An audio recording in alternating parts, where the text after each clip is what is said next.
During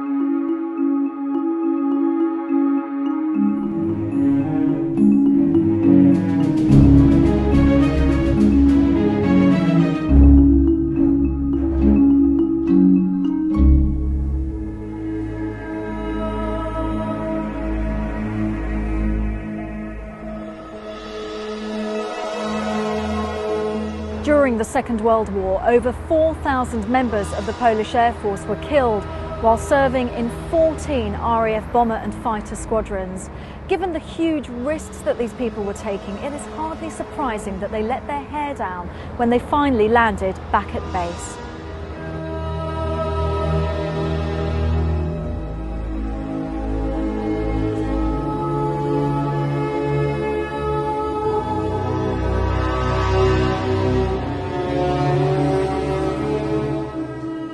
The leader of Squadron 303, Jan Zumbach, who was based at RAF Northolt, which is just behind this monument, he alone shot down 13 German planes. His mother cried, "All pilots are drunken madmen," when she heard about her son's career plans. And to be honest, she wasn't far from the truth. When it came to enjoying life, Polish pilots were unsurpassed in Britain. English women were overwhelmed by the Poles' good manners. They were gentlemen, they would buy flowers, and they'd kiss a lady's hand. John Colville, Churchill's private secretary, described Polish pilots as the best of our allies. One British pilot said that unlike his fellow countrymen who simply flew where they were told, Polish pilots would hunt down the enemy.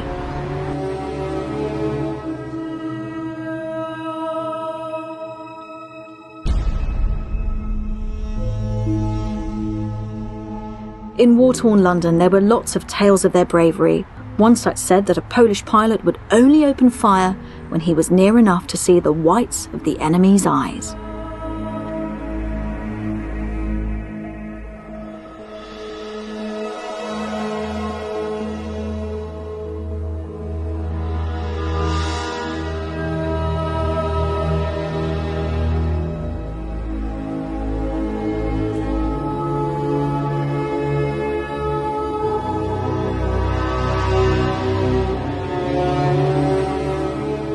Polish pilots who served with the RAF during the Second World War shot down 769 enemy aircraft, according to some historians. In the Battle of Britain alone, just 151 Polish pilots brought down 203 German planes.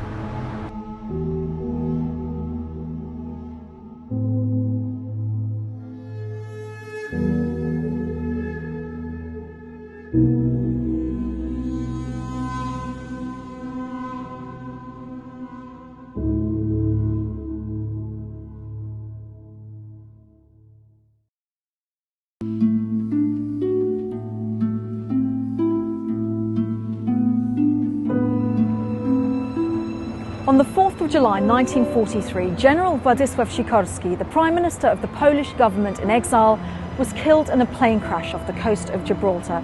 Well, this was a huge setback in the war effort because at the time of his death, under his command, he had 150,000 troops on the Western Front.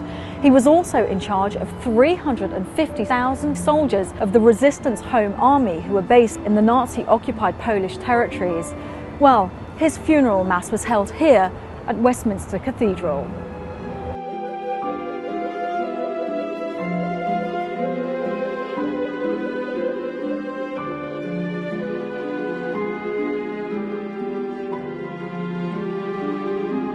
One of the Polish soldiers who attended the funeral said, "At 10 o'clock, the Prime Minister of the United Kingdom arrived in an open car. Churchill was sombre and it seemed to me worried. The enormous church was filled to the brim with official figures, representatives of the government, allies and British military officers." Well, the whole funeral lasted 3 days and the cortege route itself was almost 30 kilometres long.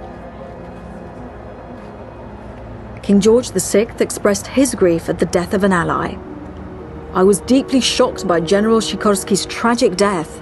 My people will fully share the Polish nation's sorrow in its grievous loss of a distinguished citizen and soldier who has rendered outstanding service not only to his own country, but to the common cause of the United Nations."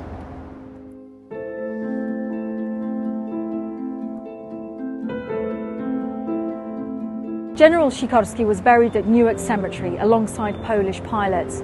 In his will, he requested that should his remains be transferred across the English Channel, it would only be to a free Poland. Well, his request was finally granted 50 years after his death, when Poland was granted independence in 1993.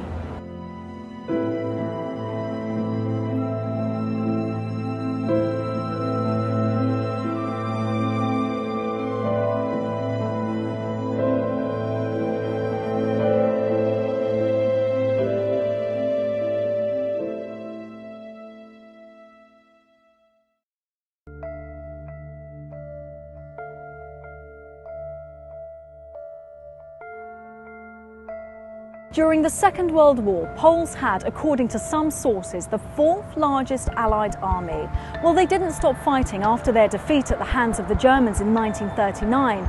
A year later, they fought in Norway and in France. They defended the skies at the Battle of Britain. They fought in Africa and in Italy. And they also liberated the Netherlands and northern Germany. Well, let's not forget also their work behind the scenes. Nearly half of the information gathered by the British intelligence came from the Poles. Well, on the 8th of June in 1946, a victory parade was held for the Allied forces here along the Mall. If you have a look at the internet, it's possible to see moving colour pictures of the victory parade held here in London in 1946. On the 8th of June 1946, the victory parade of the Allied forces took place here on the Mall. Only 25 representatives of Polish Fighter Squadron 303, distinguished in the Battle of Britain, were invited by the British authorities to participate in that event. However, Polish airmen refused to take part in the parade in a gesture of solidarity with those omitted infantry troops and naval forces. Britain did not want to exacerbate its relations with the Soviet Union, so an invitation to participate in the parade was sent to the command of the Polish People's Army, a communist military force subordinate to Moscow, which didn't even take part in the fighting on the Western Front. Also, from a purely statistical point of view, its contribution to the victory of the Allied forces was non-existent. It consisted of up to 30,000 soldiers. In comparison, the number of soldiers of the Home Army, commanded by the government in exile in London, reached about 380,000. The Second World War didn't bring Poland its long-wanted freedom, and the soldiers found themselves to be once again the victims of politics. It was only 60 years after the end of the war that 320 Polish veterans, representing all of the armed forces, were invited here for a victory parade.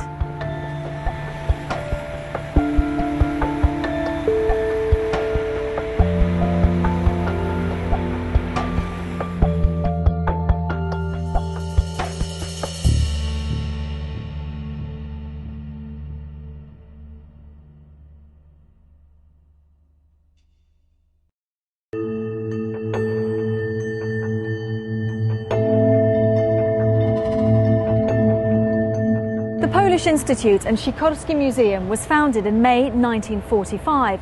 Initially, it was only meant to house the archives of the Polish government in exile, as well as a few items once belonging to General Sikorski, the Polish Prime Minister, who died tragically in 1943. However, over time, the collection grew. This room is dedicated to General Maciek and the 1st Polish Armoured Division.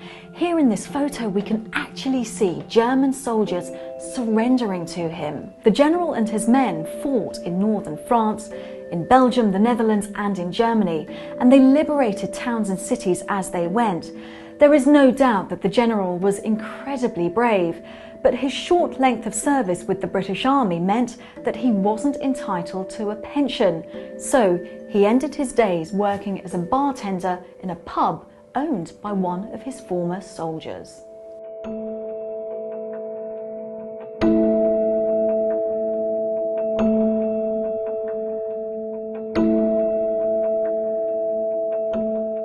In these rooms we learn about Polish regiments and their commanders.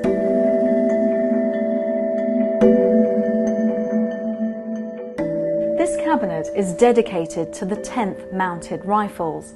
In 1920, they fought the Red Army when Lenin wanted to push the revolution across to Western Europe. This is one of the regiments that stopped him in his tracks. In 1939, they fought to protect the city of Lvov from the Germans. But then when the Red Army attacked, they felt they couldn't win, so they they crossed the border into Hungary.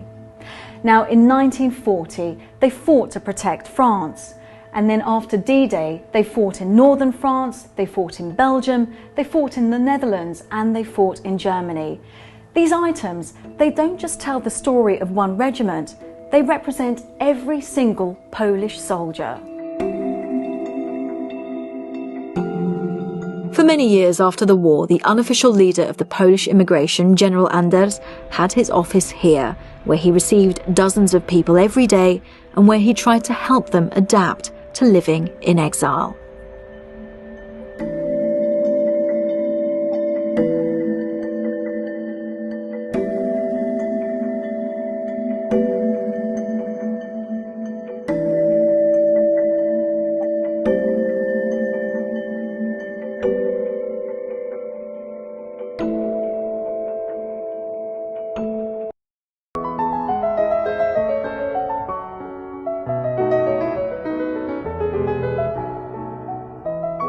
The Royal Albert Hall is one of the most famous concert halls in the world.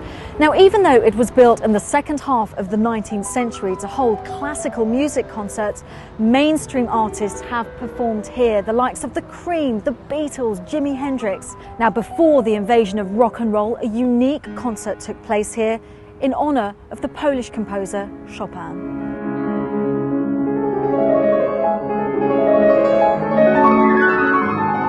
Witold Małcużyński was the pianist. The conductor and composer was Andrzej Panównik. They were both from Poland. Their performance attracted a huge audience. The draw was amplified by the fact that Panównik had just escaped from behind the Iron Curtain and was seeking asylum in the UK. He said he was no longer able to tolerate the socialist censorship of his work. In 1953, the Royal Albert Hall also housed the convention of the members of the Polish Ex-Combatants Association in Great Britain. The unwritten code of Polish emigration, in its preamble, defined the true meaning of emigration, its duration and its mode of action. It was to last until Poland was liberated from the communist occupation. Thus, Andrzej Panównik would not travel to his homeland until 1990. In 1991, he was knighted by the Queen. That same year, he died.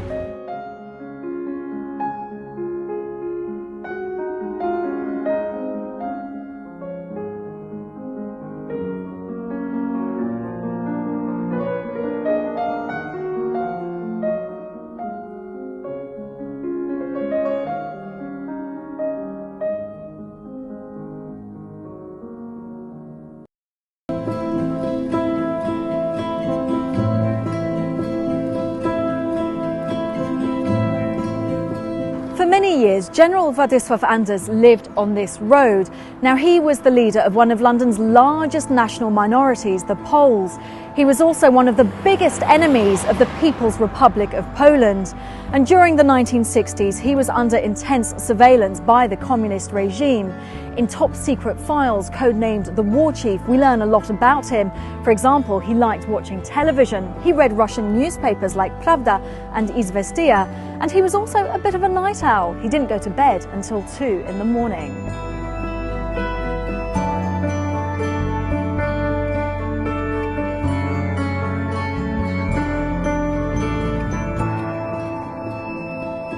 This is a photo taken of the general in his full uniform at the end of the Second World War.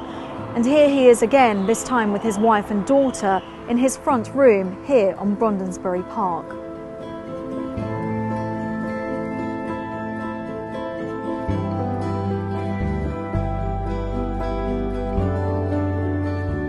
General Władysław Anders was the man behind the victory at the Battle of Monte Cassino in May 1944. It enabled the Allied forces to then advance onto Rome. He was begrudgingly described by Poland's communist rulers As an able orator with a sense of mission and passion, politically uncompromising, he continues to evoke awe and respect among his former subordinates. The veteran circles loyal to Anders are the most reactionary and best organised group within the Polish diaspora. While Anders earned the reputation of a modern Moses because, like the great Jewish prophet, he led 114,000 Poles out of captivity and in doing so saved their lives. After the German invasion of the Soviet Union in June 1941, the Polish government in exile in London signed an agreement with Stalin, thereby founding the Polish Army in the East. A year later, due to a lack of sufficient supplies, harassment from the Soviets, and eventually the breakdown of diplomatic relations between the USSR and the Polish government in exile, Anders made the decision to evacuate the Polish army from the territory of the Soviet Union towards the Middle East. General Anders' soldiers fought on the Italian peninsula, where they were one of the main Allied forces to liberate Italy. After the war ended, less than 10% of the general's soldiers decided to return back to communist Poland.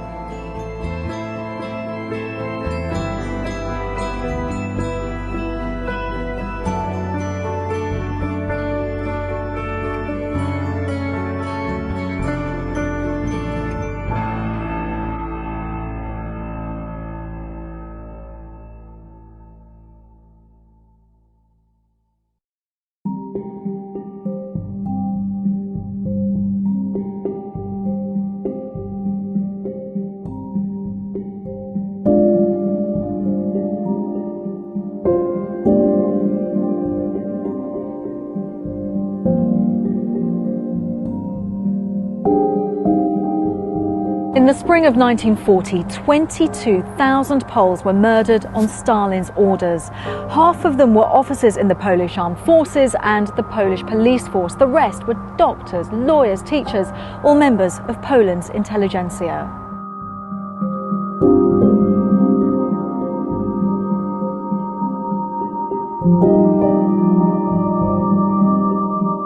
Two years later, the mass graves were discovered in Katyń, and finally in 1976, this monument was erected here in Gunnersbury Cemetery in West London. This is the first monument in the world to commemorate those who died in 1940.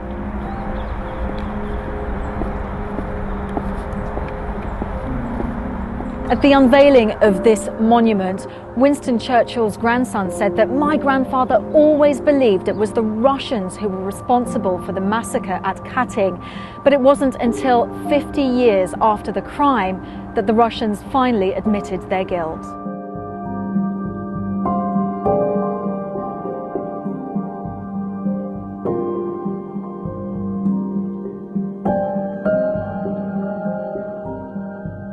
Now, lying just in front of this monument to Katyń is Kazimierz Sabat, Poland's penultimate president in exile. He died on the 19th of July, 1989.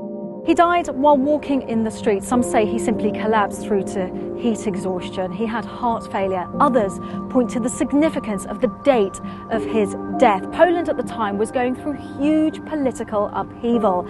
And just a few hours earlier, General Wojciech Jaruzelski was elected president of the People's Republic of Poland.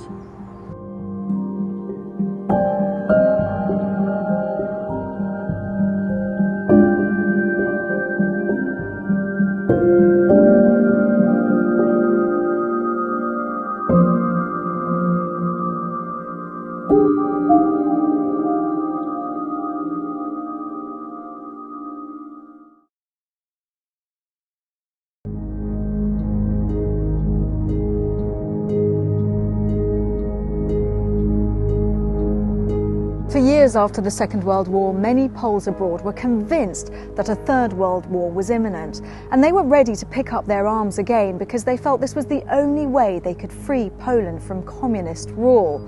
However, as the Cold War maintained the status quo, their fears of having to fight again faded away. So too did their hopes of a free Poland. However, the one institution that gave them hope was the church. Coming here gave them a sense of identity. Coming here was also an act act of defiance because, of course, religion was banned by the USSR. So it's not surprising that this church in West London, St Andrew Bobola's, was fondly called the Garrison because coming here, Poles felt protected.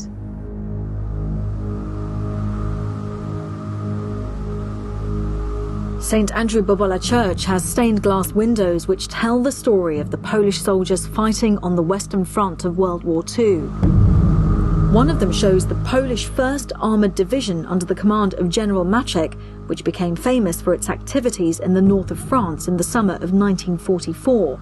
Subsequently, General Maczek's division took part in the liberation of Belgium and the Netherlands from the German occupation and earned the love and respect of both countries. General Maczek himself received honorary citizenship of the Netherlands. At this altar, a few items are displayed that were recovered from Katyń, where 22,000 Poles were murdered on Stalin's orders. And this icon of the Holy Mary was carved by a Polish prisoner of war who was interned at the Kozielsk POW camp.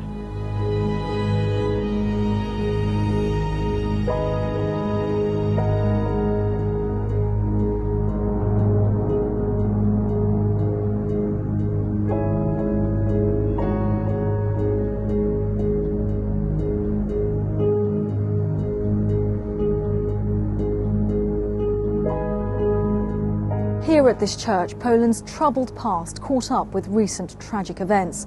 On his way to mark the 60th anniversary of Katyń in Western Russia, the Polish President Lech Kaczyński was killed in a plane crash. On board were nearly 100 people, including Reverend Canon Bronisław Gostomski, the much-loved parish priest here.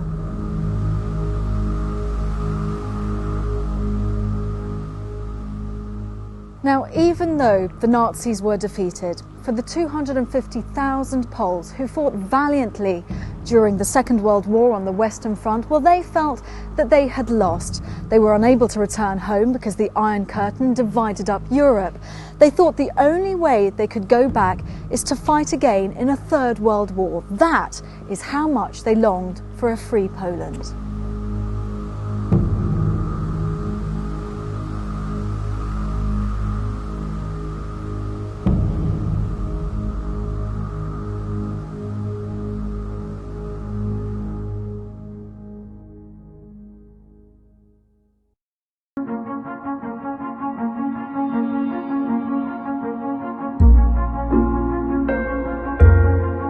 Highgate Cemetery is a serene setting which dates back to the first half of the 19th century. Here, where nature envelops the tombstones, over 170,000 people are buried. And it's here that you will find White Eagle Hill. It's where the Polish freedom fighters are buried who fought in the November Uprising of 1830 to 1831. And it's here where lies Ludwik Oborski, whose eventful life could be the basis of many a film. He was born a few years before Poland was wiped off the map in the late 18th century, its lands divided up between Russia, Austria and Prussia. He fought against those three powers in Napoleon Bonaparte's army because he believed that France was Poland's only hope of regaining independence. Unfortunately, his hopes were unfulfilled. In 1830, the Russian Tsar's troops mutinied against him, demanding that he recognize Poland as an independent state. Among them was Colonel Oborski. After the uprising failed, he fled to France. In 1848, he fought in Frankfurt and northern Italy as a revolutionary. In 1848, he returned to Poland. A year later, Oborski, now aged 60, took part in the uprising in Baden. Oborski, like the rest of his brothers in arms buried on the White Hill Eagle, came to Britain from France. For it was on the continent that the beating heart of the Polish immigration could be found.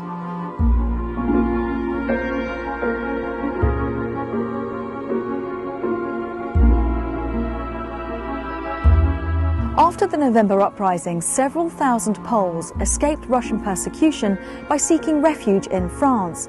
For Poland and its countrymen, the concept of fighting abroad for a free, united homeland dates back beyond the Second World War.